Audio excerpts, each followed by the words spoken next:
the best corner trios in the NFC West. Vish, do you have the depth charts, or do you want me to break it down? Yeah, I can pull it up real quick. So in Arizona, they have Malcolm Butler, Robert Alford, and Byron Murphy. I mean, Arizona's got quite the team for 2015, don't they, huh? They would be. They have a lot of 2015 incredible Pro Bowlers and All-Pro players. Seattle has a guy who believes he's the best corner in the NFL, and Ahkello Witherspoon, a former 49er, and DJ Reed and Trey Flowers. I would say those are their that's kind of their trio. In LA, I think it's going to be Jalen Ramsey and Darius Williams for sure. I think this is the year David Long steps up. He was a third-round pick for them a couple years back. I thought he would be the guy instead of Darius Williams this year. I think he steps up and is their guy this year. For the Niners, obviously, it's very, very set in stone. This was the easy one for them. It's Jason Verrett, Emmanuel Mosley, K'Wan Williams. And, yeah, those are the four kind of trios. Grant, I'm going to send it over to you. Who has the fourth best corner trio in the NFC West? Okay. I think we're going to disagree. Who knows? Doesn't matter. I'm going number 4. It's a tough one. I'm going to go with Arizona. Okay, let me tell you what I think of Arizona's trio right here. Malcolm Butler, I don't know. I mean, I don't know. I didn't watch him much in Tennessee. He was in New England. He's not fast. He kind of have to play specific coverages with him. Robert Alford, again, like this guy was good 6 years ago. And Byron Murphy, I know he went to Washington. I feel like the Niners roast him every time. Every time I see him, he's getting roasted by the Niners. So I'm not really – I feel like this is a defense that's really depending on their front 7 and hoping that some of these guys can, like, turn back the clock. So I'm going to say Arizona at 4. Blake, let's switch it up. Why don't you go next? Yeah. Good idea. So I had the Seahawks actually at 3rd. Oh, okay. At 4. So, Ahkello, DJ Reed, Flowers.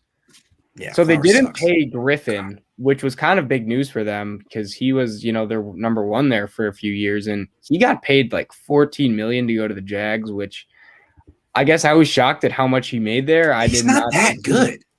I did not. Well, especially William Jackson got what, like 10, 11 million, Yeah, and I think William Jackson is just as good, if not better, probably better to be honest. Better.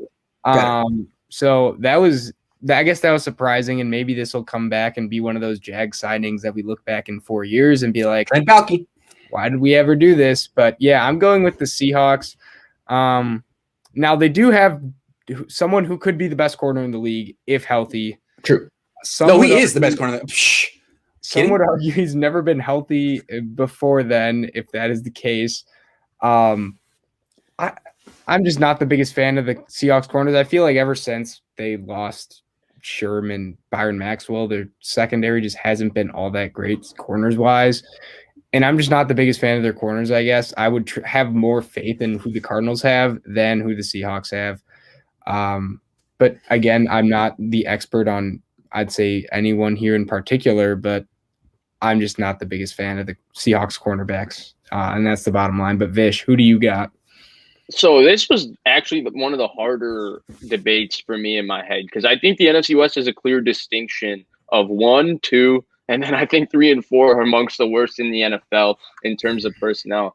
I agree with you that you can believe more in Arizona starters than you can in Seattle's because they're all wild cards.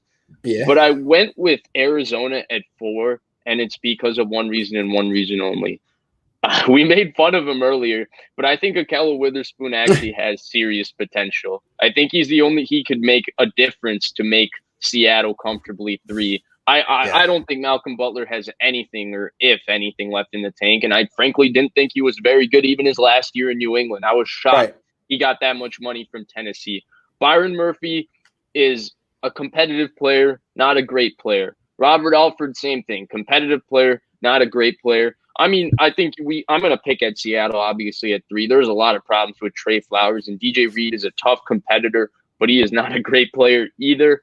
But because of Ahkello Witherspoon's potential and because he's so athletically and physically gifted, I'm going to go with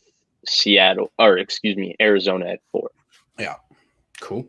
All right, so 2 of us picked Arizona. You picked Seattle. Number 3, I'm going with Seattle. And you just laid it out, Vish, what they have going for him with Akello. You know, the thing about Akello, he's tough, man. He really did play well against DK Metcalf week 17. He really did. So I don't know. I mean, Seattle was impressed, right? They clearly saw. They brought him in, and now he's going to be going from working with whoever the Niners DB coach is to Pete Carroll. So good for you, Akello. I mean, he really could improve. Just look at how DJ Reed improved. I mean, DJ Reed was just chilling on the Niners. They didn't really know what to do with him. He goes to the Seahawks, and he only played 10 games last year. I mean, he wasn't like a super playmaker, but I just ran his numbers. His quarterback rating allowed last year, 66. So, I mean, as another young guy with potential, and he's had a good year. He just had a good year. Feisty competitor. Yeah, I mean, that's 2 guys. I like DJ Reed. So, yeah, number 3, but with young talent that's improving and a good coach. So I guess I'm back on. I had 3. I had the Cardinals. I guess I believe in Malcolm Butler a little more than you guys. Now, I know definitely he hasn't been he wasn't that great in Tennessee, but I still think he improved. His first year, wasn't he horribly bad? I believe his first year, he was like terribly bad. Like over 100 passer rating allowed, if I'm remembering this correctly. I think he was even worse. I think he was okay his rookie year, and then he was the starter his second year opposite Richard Sherman, and people just targeted him mercilessly. He was pretty bad. That's why I remember it. That he was terrible his second year because he was the Richard Sherman effect. He's talking about Malcolm Butler. Oh, my bad. I thought we were talking about Akello. We can just edit this part out. Sorry, everyone. It's been a long day. Sorry about that, guys. Good. But yeah, you're right. You're right. Blake, you're right. He did allow an 101 passer rating his first year in Tennessee. Yeah, so I think that improvement's there. And then also last year, like, okay, maybe he didn't do the best, but like, look at their pass rush. They got no pressure whatsoever. I mean, this man had to sit on an island for like 6 seconds. That's a tough cover. And then Murphy, I guess Murphy has potential, and I don't know. They did draft Tay Gowan. I forget what round exactly, but he could maybe be something if Robert Alford can't turn back the clock to 2015, but we'll see. I guess I just trust the Cardinals a little more, and they have maybe more experience to figure it out. And definitely the Seahawks do have way better coaching for the corners. I think that does need to be mentioned, that if the Seahawks players do have the talent, like there's a better chance of them actually realizing it, because I feel like the Seahawks always find a way to produce cornerbacks that who may not be the best, but don't get completely torched like other teams would. But yeah, that's why I have it 3. And Vish, you have the Seahawks.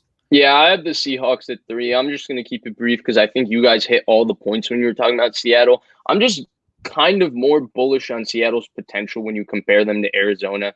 Now, do I think Akello Witherspoon was playing like the best cornerback in the NFL at times when he was healthy? No. Yeah. But I do think he played like a legitimate upper echelon starter in the NFL. I really do. When you look at the first 3 weeks of 2019 and how he finished last year, yeah, he did play like a high-end starter. He really did. He's got elite physical traits. I don't think people realize how special Akello Witherspoon is physically. 6'2", 200-pound people aren't supposed to be that fluid. So I think Akello Witherspoon has real potential to be a really, really good starting corner in the NFL. I still think he does. He still is young. DJ Reed's a feisty competitor. I don't know how much potential he has, but he's going to get every bit out of his potential because he competes. Trey Flowers just isn't very good at football as a cornerback. You know, he's a solid third option, but he's not the best player. I saw what Grant mouthed there. But overall, I just got to say that I think Seattle is definitively the third best corner trio in the NFC West. I think there's a giant gap between them and the other 2 teams. But I do think Seattle has an opportunity to have at least a serviceable corner trio. Arizona, I'm worried. I am worried if their front 4, which we all call the best in the division, if one of those guys gets hurt, Arizona is going to be getting torched. Yeah. Okay. Number 2.